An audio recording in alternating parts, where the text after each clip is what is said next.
자, 우리 이번 시간부터는 이제 법으로 들어갑니다. 제일 처음 공중위생관리법 들어가겠습니다. 요거 첫날 제가 얘기를 했을 거예요. 5문제씩 나온다라고 표현했거든요. 그래서 주로 나왔던 거, 이게 되게 신기한 게 뭐냐면 나왔던 문제가 똑같이 나오진 않아요. 똑같은 문제가 나오진 않는데 그쪽 부분이 나와요. 예를 들어서 2조 정의 부분, 그러니까 정의 부분은 좀 단골 문제거든요.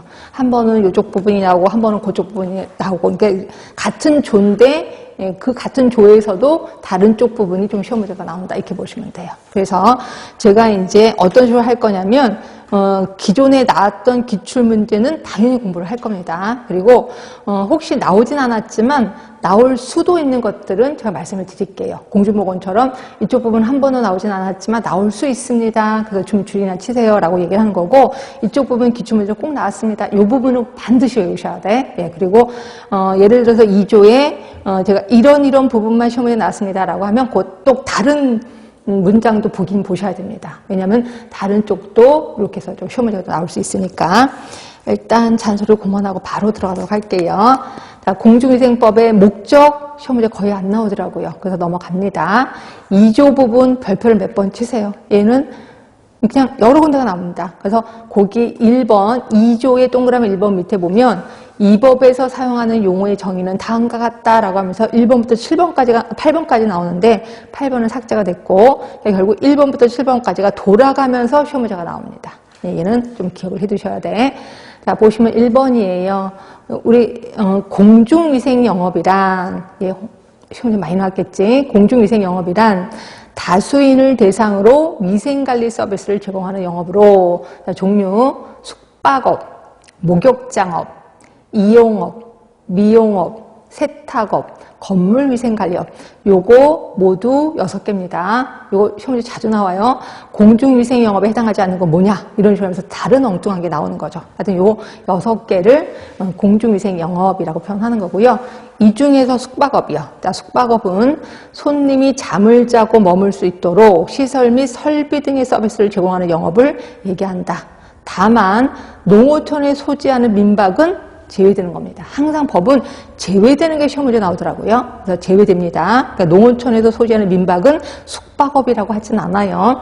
그럼 이제 목욕장업이요. 자, 이것도 시험 문제 나왔었는데, 자, 목욕장업은 다음 각목의 어느 하나에 해당하는 서비스를 손님에게 제공하는 영업을 목욕장업이라고 하는데, 다만 숙박업 영업소에 부설된 욕실은 제외되는 거야. 그러니까 내가 뭐 예를 들어서 숙박업에 들어갔는데 거기 욕실 있잖아요. 그거를 우리는 목욕장업이라고 하진 않습니다. 하여튼 제외되는 거 좀 신경 써주시고. 그럼 어떤 게 목욕장업인데, 가번 물로 목욕을 할 수 있는 시설, 설비 등의 서비스.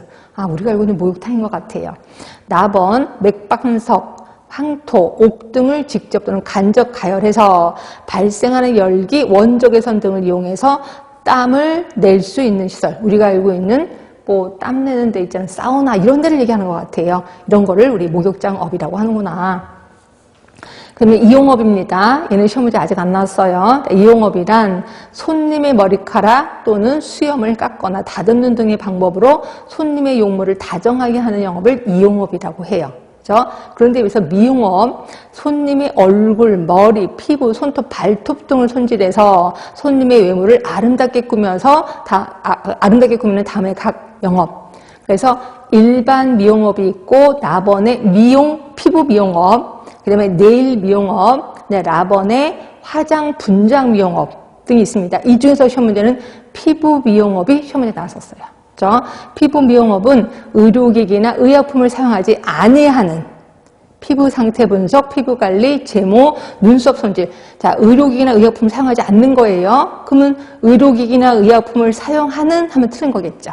하여튼 이런 식으로 시험 문제가 나왔거든요. 그러니까 법은요, 단어 하나만 살짝 바꿔요. 또는 또 단어, 또는 문장을 살짝 바꿔요. 여자인데 남자를 바꾸고, 이런 식으로 합니다. 아닌데 맞는 걸로 하고, 이런 식으로 나와. 근데 법은 아주 깊게 들어가시는 게 좋습니다. 하여튼 피부 미용업은 시험 문제 좀 나왔었으니까. 네일 미용업은 손톱과 발톱을 손질, 화장하는 영업을 네일 미용업이라고 표현하는 거고요. 그래서 이제 화장 분장 미용업, 얼굴 등 신체의 화장, 분장 및 의료기기나 의약품을 사용하지 아니하는 눈썹 손질을, 그러니까 자 보시면 돼. 의료기기나 의약품을 사용하지 아니하는 눈썹 손질이야. 그렇죠? 근데 의료기기나 의약품을 사용하는 눈썹 손질하면 틀린 거겠죠. 그래서 뭔지 정확하게 문장을 좀 이해하시면 되고요. 그래서 제가 맨날 법은 요약본이 없다. 법을 요약하는 순간 다 틀려버린다라고 하는 거예요. 왜냐면 단어 하나 살짝 바꾸기 때문에 요약본이 절대로 필요 없다는 거죠. 자, 그렇게 있고 다시 한번 얘기합니다. 지금 공중위생영업 1번 문제 나왔고 3번에 목욕장업 시험 문제 나왔습니다.